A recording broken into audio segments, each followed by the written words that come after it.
Bonjour à tous et bienvenue dans cette nouvelle vidéo. Aujourd'hui, j'ai le plaisir d'être avec Natacha Calestrémé. Comment vas-tu, Natacha? Bien Anne, super bien et heureuse d'être avec toi et Merci. avec tout le monde. Donc, tu es dans le Lot.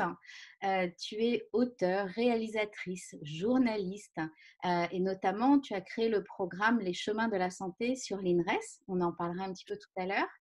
Et là, ma première question, c'est comment tu te sens dans ce confinement?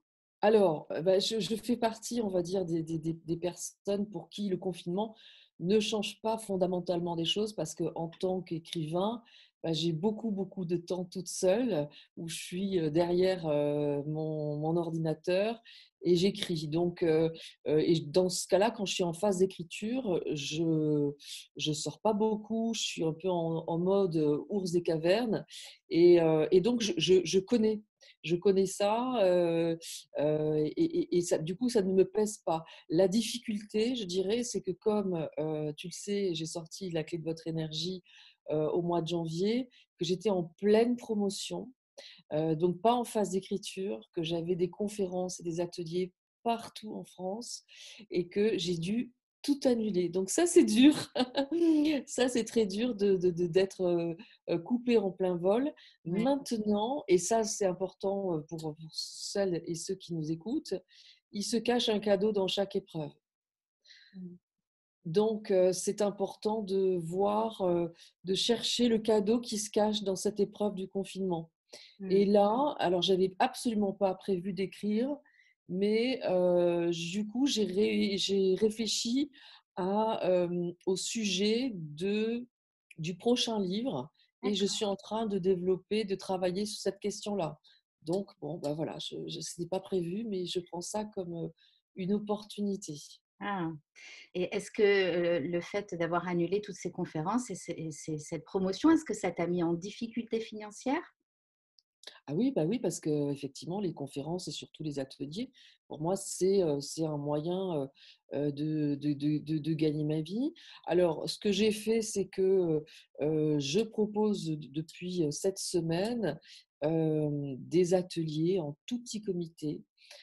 J'ai fait pour 5 personnes en me disant, tiens, bah, je passerai peut-être à 10 personnes lorsque je me serai familiarisée avec l'outil Zoom.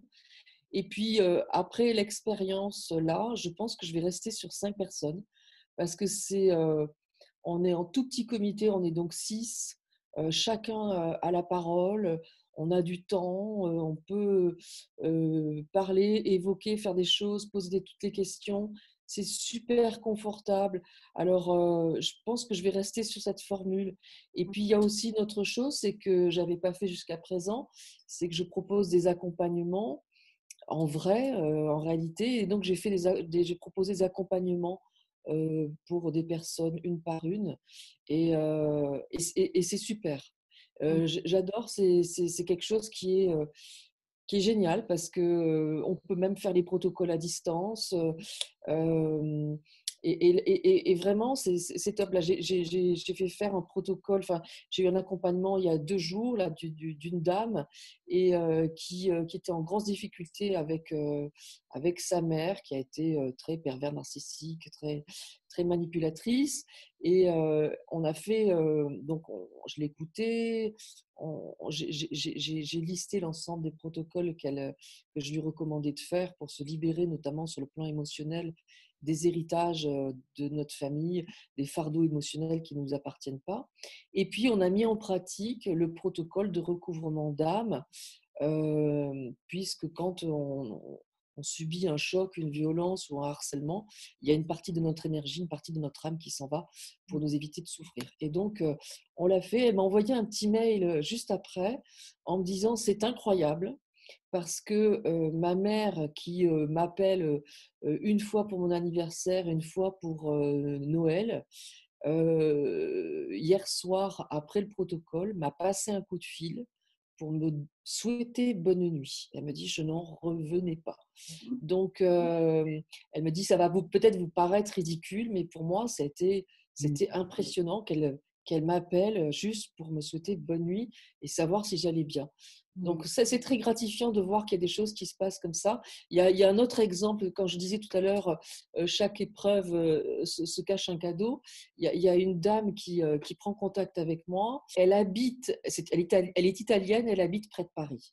Et elle aussi, elle a une problématique, elle, avec son mari, qui est un manipulateur pervers. Et, et elle me dit, ce qui est formidable, je lui dis, attention, si vous faites le protocole de recouvrement d'âme avec votre mari, euh, attention, il peut y avoir parfois un déferlement de violence, comme une personne qui va se débattre parce qu'elle sent qu'elle perd l'emprise qu'elle a sur vous. Donc dans ce cas-là, refaites-le une deuxième fois sans tarder. Et elle me dit, non, non, elle me dit, vous n'y êtes pas. Elle me dit, le confinement est formidable parce que mon mari était chez sa maîtresse au moment où on n'a pas eu le droit de sortir et il est resté chez elle et je suis donc toute seule. Je vais donc pouvoir faire tous les protocoles que je veux sans lui. Je ne me suis jamais sentie autant en sécurité et donc je vais pouvoir les faire tranquillement. Donc il y a quelque chose de positif quelque part voilà, dans Mmh. cette épreuve, malgré tout. Donc, je rappelle que les ateliers que tu proposes à 5 ou peut-être 10 personnes plus tard, c'est au sujet de ton dernier livre, La Oui. clé de votre énergie. Ça fait un moment que, en tant que réalisatrice et journaliste, tu as beaucoup enquêté sur les énergies et comment on fait pour accompagner les gens. Et aujourd'hui, tu accompagnes. Et maintenant, donc, grâce à ce confinement, à distance, magique. Oui, oui, et ça c'est incroyable parce que j'aurais pas imaginé. J'aurais pas imaginé le faire. Alors, c'est vrai qu'il y a 22 protocoles pour comprendre nos problèmes de santé, ce que notre corps a du mal à nous dire, mais aussi voilà, pour se libérer émotionnellement de nos héritages et des fardeaux émotionnels qui ne nous appartiennent pas. Euh, D'ailleurs, tiens, si tu veux, Anne, je peux proposer à nos auditeurs euh, un petit, comment dire, un petit exercice qui Oui, permet de comprendre certaines choses. Alors, fermez les yeux pour ceux qui nous écoutent et puis pensez à quelque chose qui, euh, qui vous blesse, qui vous gêne, que vous aimeriez améliorer, en tout cas quelque chose qui tourne pas rond. Bon, vous pensez à ça et vous essayez de trouver la première émotion qui vient lorsque vous pensez à ça. Est-ce qu'il s'agit d'une peur? Est-ce qu'il s'agit d'une colère? Est-ce qu'il s'agit d'une injustice? Voilà, qu'est-ce que je pourrais dire d'autre? Peur, injustice, colère, abandon, rejet, humiliation. Est-ce que c'est culpabilité? Est-ce que c'est tristesse? Voilà. Et vous notez le mot qui vient quand vous pensez à cet événement ou à ce grain de sable qui perturbe votre vie. Et à partir de ce mot, réfléchissez à qui dans votre famille a vécu cette tristesse, cette colère, cette haine, cette injustice, etc. Et avec ces personnes, eh ben, il faut nettoyer les liens de souffrance. C'est le protocole 7 qui est dans la clé de votre énergie. Ça permet de se libérer complètement. Moi, ça a complètement changé ma vie. Et pour celles et ceux qui n'ont pas encore la clé de votre énergie, il est pour l'instant non accessible puisqu'on ne peut pas aller dans les librairies. Par contre, on peut le trouver en format Kindle sur Amazon ou sur Fnac et même en format audio. Et où on peut le commander aussi et puis il arrivera quand on sortira du confinement. mmh, Donc c'est une histoire de temps. mmh. Ah bah, merci beaucoup pour l'exercice. Avec plaisir. Alors, raconte-moi quand tu as pris connaissance du virus, du confinement, de ce qui allait se passer, comment tu t'es sentie? Qu'est-ce que ça a provoqué en toi? En fait, je me suis renseignée sur le virus, ce qui l'attaquait et quand j'ai réalisé que c'était quelque chose qui touchait les bronches, tout l'aspect respiratoire en médecine chinoise est en lien avec les grandes tristesses. Donc, je me suis dit, il faut que je sois attentive euh, à des tristesses, s'il y a des tristesses en moi, comment je peux faire pour les guérir.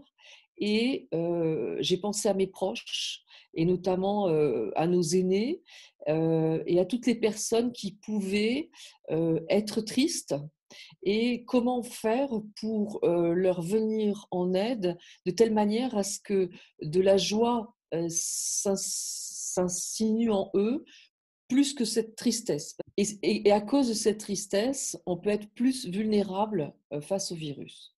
Donc, ce que j'ai fait, c'est que parfois au détriment de mon travail ou de mon temps, eh bien, j'ai pris malgré tout le temps, tous les jours, d'appeler ses proches pour leur faire un petit coucou, pour les valoriser, pour les faire rigoler,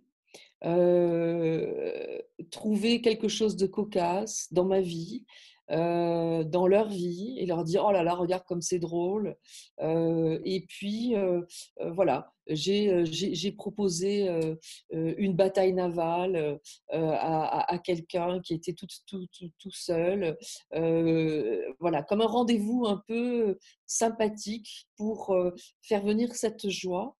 Et, euh, et puis, je me suis astreinte à faire, et d'ailleurs, je propose à tout le monde de faire le protocole 18 qui est dans le livre et qui consiste à valoriser notre bonheur. Alors, voilà en quoi ça consiste. C'est-à-dire que on, on va souhaiter du bonheur, du succès et de la joie et de la sérénité à 3 personnes autour de nous. Donc, ça peut être un parent, un enfant, une amie. Et le lendemain, on se force à souhaiter à 3 autres personnes.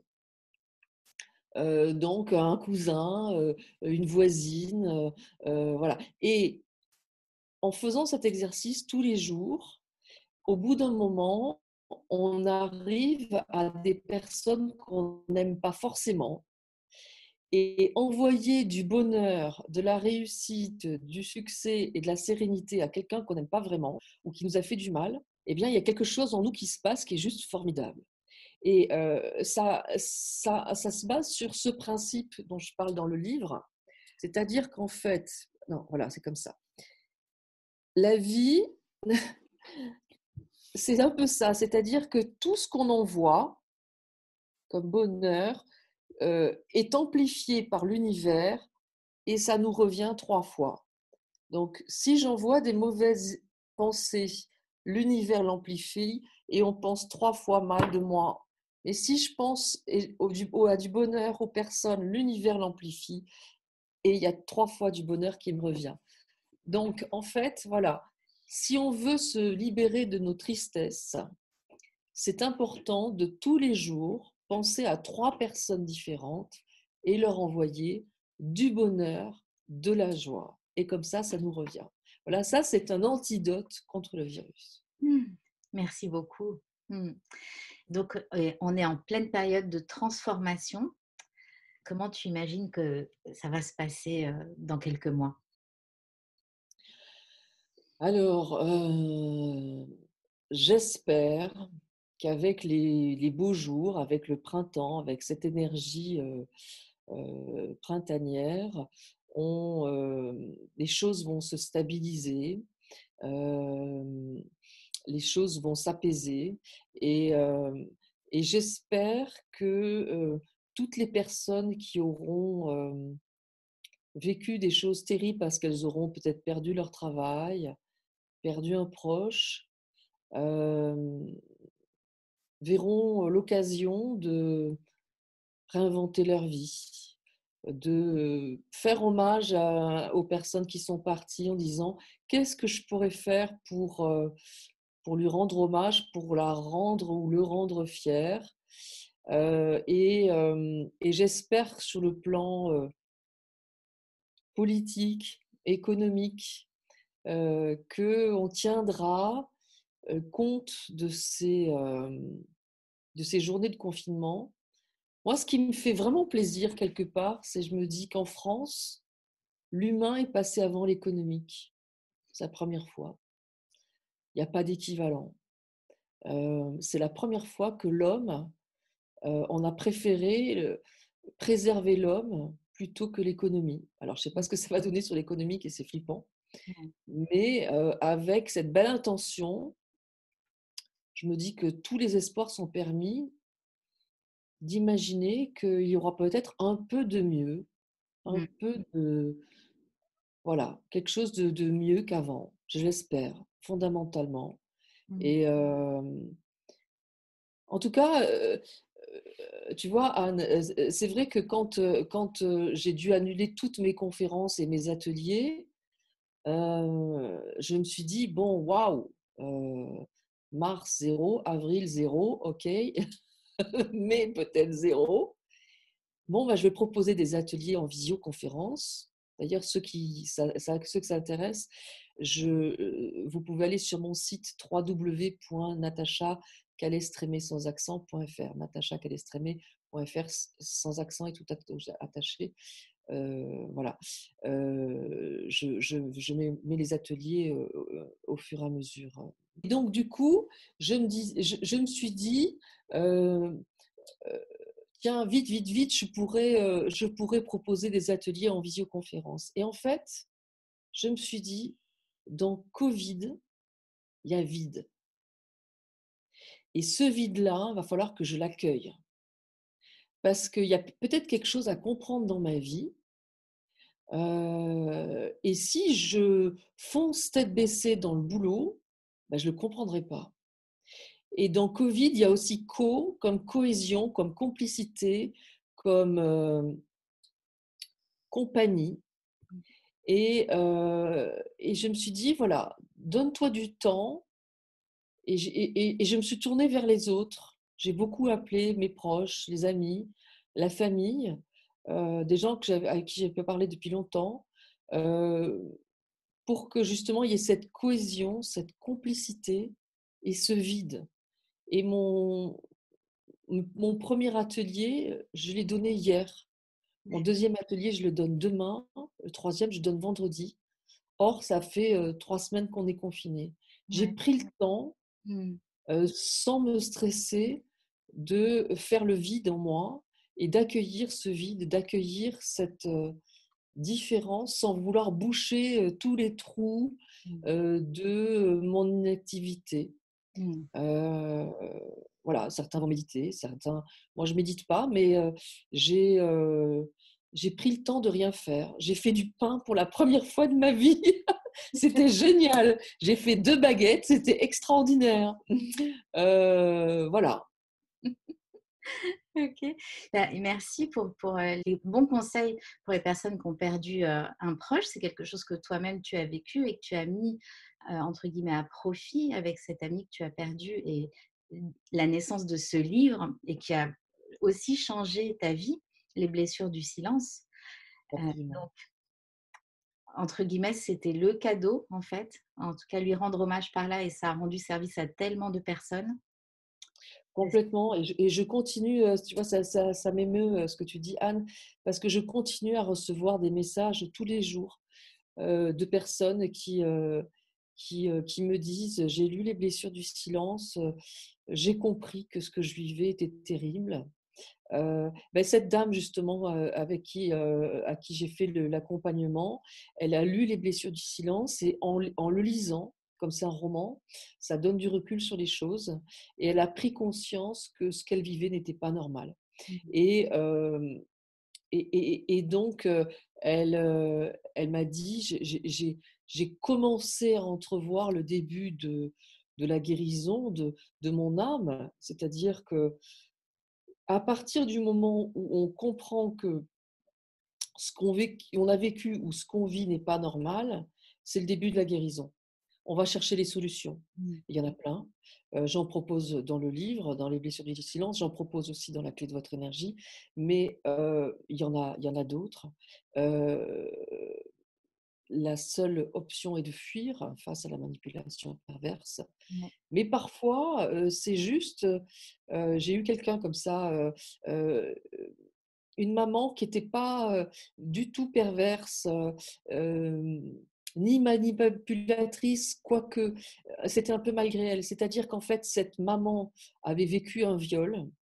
Elle avait du coup perdu une partie de son âme dans une dissociation bien légitime, où elle s'était donc retrouvée comme à l'extérieur d'elle-même. Et, euh, et le seul moyen qu'elle avait trouvé, parce qu'elle n'avait pas les outils, c'était de finalement puiser l'énergie de sa fille Mmh. et en lui disant ma fille, je t'aime, je t'aime, je t'aime. Et alors que sa fille était toute petite, depuis, voilà, sans toi, je vais mourir, et la retrouvant dans son lit en lui disant heureusement que tu es là, sinon je meurs.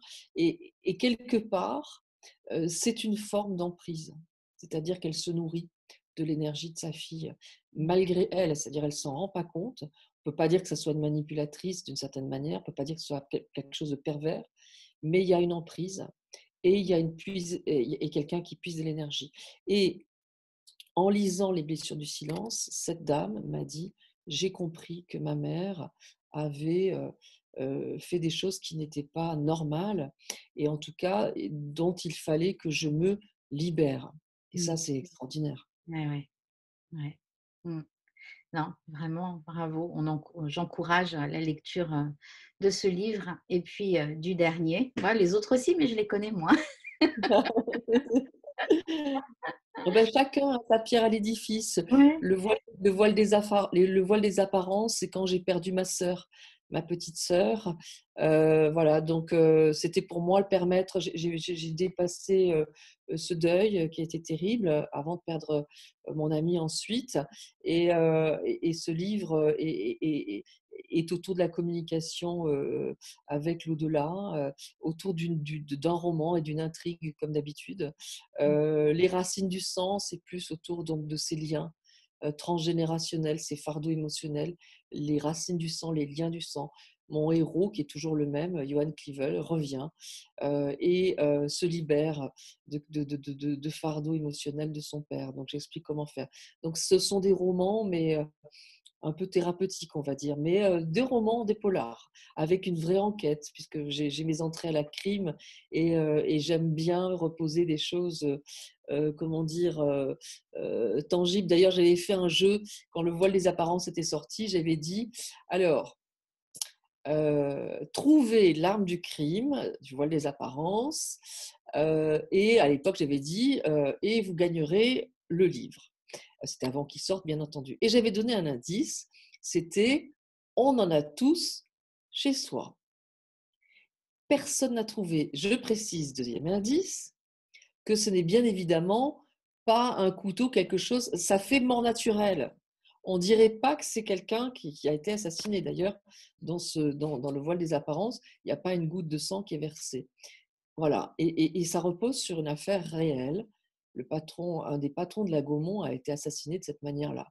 Et j'étais au 36 quai des Orfèvres quand j'ai entendu parler de cette affaire. J'ai dit, mais on ne peut pas tuer avec ça, c'est pas possible. On dit, si, si, on peut tuer avec ça. Et donc, moi, je l'ai récupéré. Donc, je suis une meurtrière en puissance, il faut quand même. Non, je blague. Mais voilà, donc j'aime bien reposer mes romans sur des choses très concrètes et très réelles. Mmh. Voilà, tu as donné envie de le lire, hein, je pense, hein.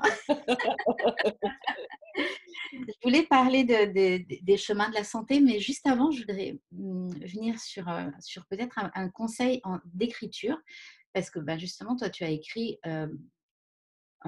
avec la souffrance, en tout cas, cette perte de ta sœur, perte de ta meilleure amie.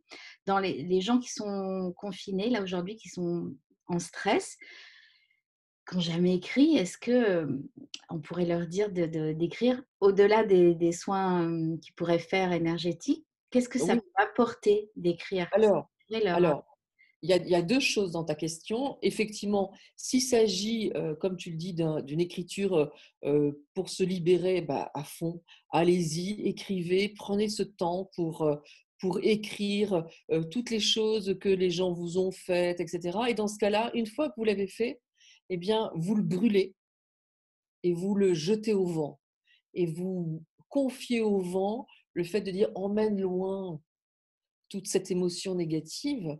Donc ça, il y a quelque chose qui peut être complètement libératoire. Après, pour des personnes qui auraient envie d'écrire pour être publiées, moi, je conseille vraiment à tout le monde de prendre des cours d'écriture. C'est super important. Pourquoi? Parce qu'aujourd'hui, les éditeurs sont surchargés de manuscrits. Tout le monde veut écrire. Et ils n'ont plus le temps de lire les manuscrits. Donc, si le manuscrit n'est pas abouti à 80%, ça part à la poubelle. Mmh. Donc, c'est terrible. Alors qu'à une époque, il y a 10-15 ans, une très bonne idée, pas très bien écrite, on refaisait travailler quelqu'un. Quelque chose, une idée moyenne, mais très bien écrite, on refaisait travailler les gens. Aujourd'hui, c'est terminé.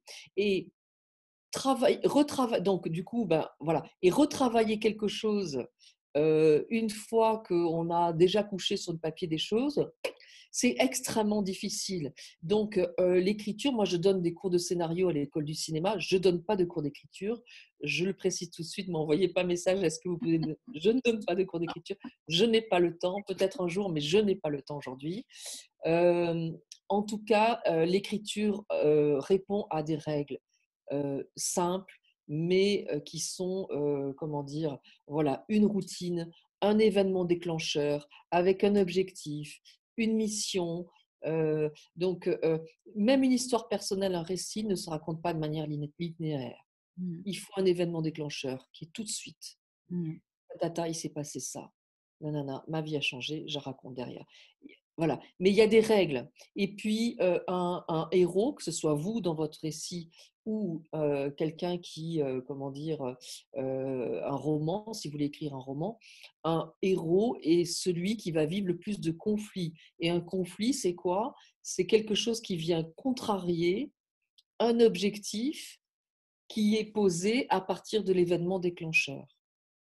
Un crime, événement déclencheur.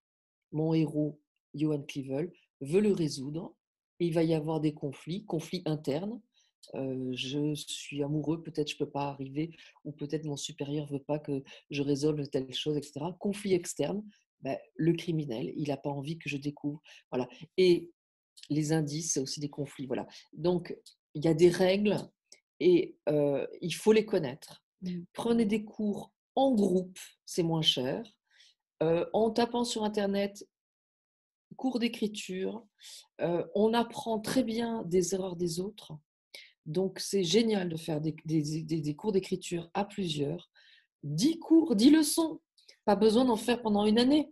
10 leçons de cours d'écriture avec quelqu'un, si possible, qui a déjà publié. Et ça va vous aider. Elle Mmh. va vous faire des exercices, d'écrire un lieu, etc. Ça vous servira toujours et c'est important. Et sinon, on ne s'improvise pas écrivain, journaliste, auteur. Mmh. Donc, prendre des cours, c'est essentiel. Voilà, Mmh. Autant se donner toutes les chances. absolument.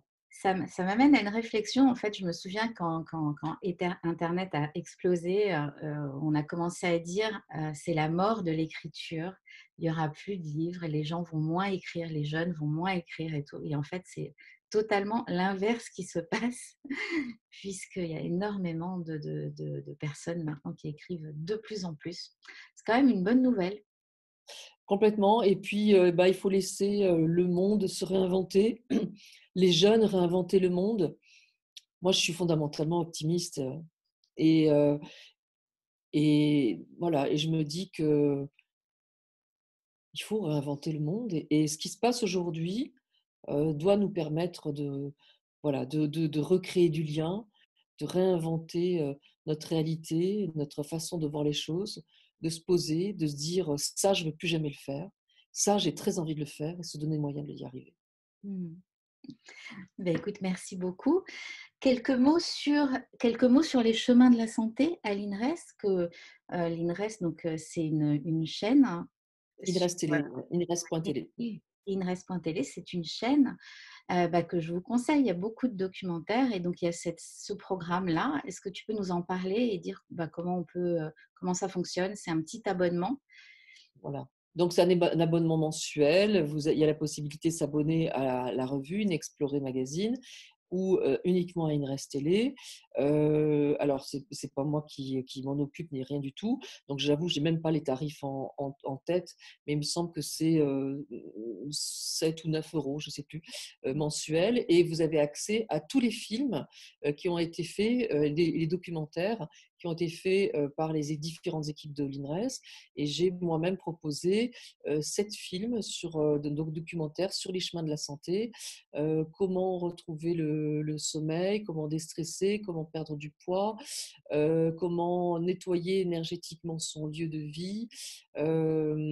Voilà, donc en fait, j'ai interviewé différents thérapeutes sur leurs techniques. Et ça, c'était avant que je publie La clé de votre énergie, dans lequel je partage absolument tout, et notamment aussi comment enlever nos brûlures, voilà, comment réparer son sommeil, etc., etc. Mais voilà, sur Inrest Télé, et en plus, on peut se désabonner quand on veut. Donc, Mmh. on a l'occasion avec ce confinement, de découvrir effectivement des programmes tout à fait intéressants Mmh. qui sont faits par Sébastien Lilly. Oui, Oui, je voulais en parler parce que c'est une bonne alternative à la télé aujourd'hui qui est assez, ben, voilà, pour se passer des infos et tout, pour avoir d'autres choses parce que ces documentaires ne passent que sur cette chaîne en exclusivité. Et, et vraiment, ben, il y a beaucoup, c'est très intéressant et ça change de ce qu'on voit d'habitude à la télé. Voilà, c'est pour ça que je voulais en parler parce que c'est le bon moment en fait pour y aller merci pendant le beaucoup. confinement. Tu as raison, tu Pour as raison. ceux Oh, qui ne ouais, connaissent complètement. pas, voilà. Et puis pourquoi un abonnement? Je vais aussi juste préciser ça, c'est qu'on voit beaucoup de vidéos gratuites, comme là, cette série d'interviews, c'est gratuit, et cetera. Mais les films de qualité ont un coût. Voilà, donc c'est difficile de passer par des chaînes. Il y a un coût, c'est pour ça qu'il n'y a pas autant de Tu films es réalisatrice, donc toi, tu sais gratuits. effectivement Oui, cette réalité, hein, oui, que effectivement tout a un coût, ouais, et que ouais, faire un film, oui, ça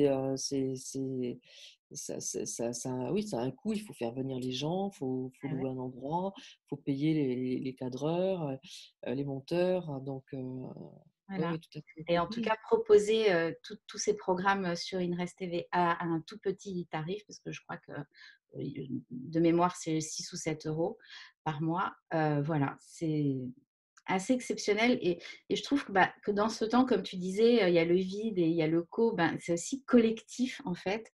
Et il y a quelque Voilà. chose, il y a quand même une grande solidarité qui naît et des changements. Voilà, donc les programmes publics à la télé sont ce qu'ils sont. Maintenant, tout ce qui est un petit peu privé, qui est fait comme ça, qui n'a pas été simple du tout à monter, l'INRES TV, je m'en souviens. Voilà, c'est pour ça que je voulais souligner ça. C'est aussi euh, le bon moment pour changer nos comportements, en fait. Voilà. Je suis en train de voir que derrière toi, il y a la clé de votre énergie, il y a Mais des oui, post-it. Vrai ou pas? mais oui, tout à fait. Hein. Oh, c'est beau! C'est beau, j'adore. Oui, je me suis formée avec toi et j'en suis ravie parce que moi aussi, j'accompagne quelques personnes et j'ai aussi des très bons résultats et c'est un pur bonheur d'aider les personnes. Oui, tu me l'as dit et j'en suis ravie, et pour toi et pour les gens que tu accompagnes. Merci à toi en tout cas. Écoute, merci beaucoup, Natacha. Tu nous as apporté plein de choses dans cette interview. Écoute, je te souhaite une bonne écriture, de bons ateliers en ligne.